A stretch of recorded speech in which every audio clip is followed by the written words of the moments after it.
محترم حکم صاحبان، ناظرین کرام، السلام علیکم ورحمۃ اللہ وبرکاتہ۔ آج جس موضوع پر میں لب کشائی کی جسارت کر رہا ہوں اس گفتگو کا نام ہے ہم آزاد ہیں۔ ہم سے مراد ہندوستان کے شہری۔ اب سوال پیدا ہوتا ہے کیا ہم آزاد ہیں؟ یقیناً انگریز تو چلے گئے، ہندوستان ایک ایسا ملک ہے جو خود مختار ہے، لیکن عملی طور پر جائزہ لے جائیں تو بالکل اس کے برخلاف ہے۔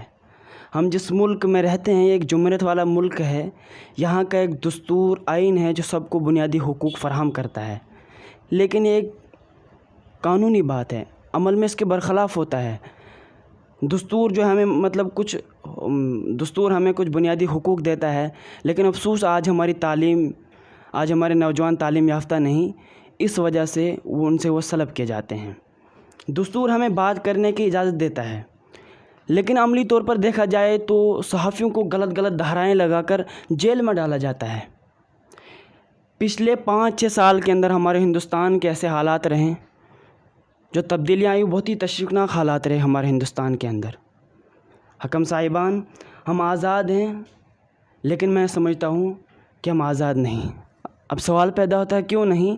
اس لیے کہ جس دیش کے اندر، جس ملک کے اندر ایک نوجوان 15-16-17 سالہ پڑھ کر بھی اپنی زندگی کا مقصد طے نہیں کر پاتا ہے، تو صحیح اور غلط میں وہ فرق نہیں کر پاتا ہے، تو وہ ذہنی غلام ہیں۔ ہم اس وجہ سے ہم ذہنی غلام ہیں، ہم آزاد نہیں۔ حکم صاحبان، ہم کو دستور اپنے حقوق کی پامالی کے لیے احتجاج کرنے کی اجازت دیتا ہے، لیکن اسی بات پر جب ہم احتجاج کرتے ہیں تو حکومتیں مطلق العنان ہوتی ہیں۔ 7-7 8-8 مہینوں تک ملک کے لاکھوں کسان احتجاج کر رہے ہیں، لیکن حکومت کے کانوں تک جو نہیں جا رہی ہے۔ حکم صاحبان، یہ کہنا آزادی کی دلیل نہیں تو اس سے بہتر کون سی ہو سکتی؟ بلکہ ان سے بہتر تو انگریز تھے جو احتجاج کرنے پر مان لیتے تھے۔ حکم صاحبان، دیش کے لاکھوں غیر مسلم میں سے جو حق پسند ہیں، انہوں نے دھرنے دیے، انہوں نے پروٹیسٹ کیے، لیکن سرکار کی کانوں تک جو نہیں ہوا۔ حکم صاحبان، آج کے دور میں ہم